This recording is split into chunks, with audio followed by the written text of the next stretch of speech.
I'm Kate. I'm one of the fighters and trainers here at the Portland Boxing Club. And today I'm here to talk to you a little bit about how to use the heavy bag properly. The heavy bag is one of the best tools we have for practicing and staying in shape between our fights and getting ready for our fights, other than sparring, of course, and mitts. But the heavy bag is something you can do on your own without a coach to hold mitts or a partner to spar with. And you know, there are lots of great things you can do on a heavy bag. My biggest piece of advice is to approach it as if this is an opponent. Now, of course, I've never in my life met a person that is shaped like a perfect cylinder, but we're gonna do the best we can. To tell you a little bit about the bags we have specifically at the Portland Boxing Club, this one is one of our denser ones. It's kind of a medium weight. We have other bags that are smaller, which means they're going to move more. We have some that are really heavy. We have some that are denser. We have some that are softer. So I would advise you, no matter what gym you're in, don't always stick to the same bag. We all have a favorite bag. I'm guilty. This is actually my favorite bag. But you should change it up. You should experiment with the different bags at the gym. You don't need to hit the same one every single day when you're working out. And you'll feel the differences, and then you'll begin to learn kind of what you want to use different kinds of bags to work on, depending on your goal is that day, that week, that month, that year. So there's a lot of things I see when people are a little bit newer, a little bit greener, that they're doing on the bag that aren't really going to serve their boxing very well. One of the big things is not moving at all. Just kind of staying in one place. They're often not moving their feet even with their punches. So for example, you'll see someone just throw a jab with their arm and their legs didn't move at all. There's really no power behind it, and that's not going to work very well in the ring. You can't just expect your opponent to stay there while you flick a punch at them. And again, you're not going to do that much damage if you're not involving your lower body. So even on the bag, which is a little bit more difficult because it doesn't move the way a human would, you still want to make sure you're doing those 2 steps every time you jab. It'll become part of your muscle memory so that then you don't get in the ring and do the wrong thing. So moving your feet the way that you would if you were punching a human, 2 steps for the jab, really twisting that hip on the cross, shifting the weight on the hook and on all your punches, really actually throwing it the way you would want to throw it on a human. So that's really important. Another thing I see is not moving around the bag at all. So not only are people often not stepping on their punches, sitting on their punches, they're not moving around in space. And again, you cannot expect that whoever you're boxing is just gonna stand there and literally be a punching bag for you. If only it were that easy, then we'd all be boxers and have championships to our names. So you wanna move around a little bit. You wanna have your head movement going. You want to imagine someone throwing something back at you, and you wanna move as if you were actually trying to not only avoid your opponent's punches, but put them where you want them in the ring. So you have to get a little bit creative, you have to use your imagination a little bit, and apply all those things that you want to work on in the ring to your work on the bag. So those are some really important things. I want to emphasize a little bit more something I just said, which is the head movement. You can practice your slips, you can practice your bob and weave, you can even practice your blocking. Even though nothing's coming at you, practice your defense on the bag. That's really important because again, if you don't do it down here on your floor workout, it's not gonna come out very well when you have a person actually throwing punches at you. So practice making someone miss. Practice blocking their shot and making them miss by going under their shots or just being harder to hit by moving your head in general. That perpetual movement is something that you want to be practicing on the bag so that it translates to the ring. Another thing that often happens is for the body punches, I don't see people actually getting low. They'll just throw, for example, a body jab, which goes to the solar plexus of your opponent generally. They're just kind of here. Now, even on a real person, I could land it that way. I could just not lower down in my stance and I could hit their solar plexus. But chances are, I'm gonna get tagged at the same time or shortly thereafter. So we're not just going down because we can't reach that part of the body. We're going down to protect ourselves while we hit that part of the body. So for that body jab, I want to go down just like I would when someone is actually in front of me, probably throwing something back. If I'm throwing, you know, the liver shot, I want to make sure I'm on that front foot and nice and low so that it actually lands without me being in so much danger as if I was standing up straight. So on your body punches, really get low, practice staying where you actually want to be. Another thing I'd like to address is just guard. This is something that happens even when there is an opponent in front of you for many people. But I think it can be perpetuated, at least this is my opinion, by people working on the bag and not keeping their guard up. So because there's no risk of someone punching you back when you're hitting a bag, people tend to just let their guard drop more and more and more. And certainly I've been guilty of this myself. So you'll see people on the bag and their guards way down here below their chin, their elbows are out, you know, and they're punching from here. Not only does that kind of throw off the trajectory of your punch, but obviously you're in danger, right? If your guard's down here, you're wide open.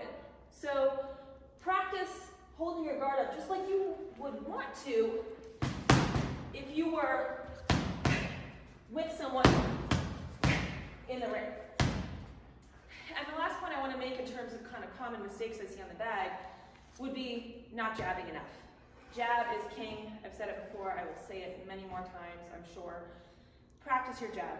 You want to approach the bag jabbing in before every combination, and then after you throw your great combination, everything lands, it's beautiful. You want to take a little reset if you need it to restore your distance and jab again.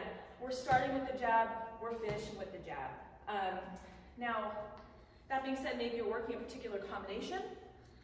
Still, I would definitely recommend, even if you're working a particular combination for an entire round, just to really nail it, that I would recommend jabbing your way in and jabbing once you complete that combination. The jab is the most important thing, so we want to practice it. We want to make it second nature. Like, you don't even have to think about it. You finish a combination, you throw the jab and keep them away. So those are some kind of common things that we are all guilty of, myself included, when we're working on the bag and not really focusing on what we're doing. So now I want to talk a little bit about some drills that you can do just in general on the bag. So, of course, you can always hit the bag sort of freestyle, right?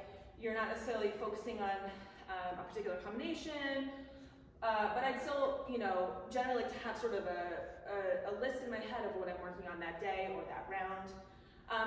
So maybe you really want to make sure that after every combination, you're moving your head and then jabbing, or jabbing then moving your head, and that's your emphasis, right? Maybe that's something we're really, really honing in on. Maybe another time you want to focus a little bit more on, you know, setting up your punches and then driving in the last one or two as power shots. You know, not every punch can be a bomb, right? Unfortunately, that can really backfire on you for a number of reasons. So maybe you're focusing on, you know, setting up your combination, and, you know, the last couple are really the ones where you're sitting down and trying to hit a little bit harder.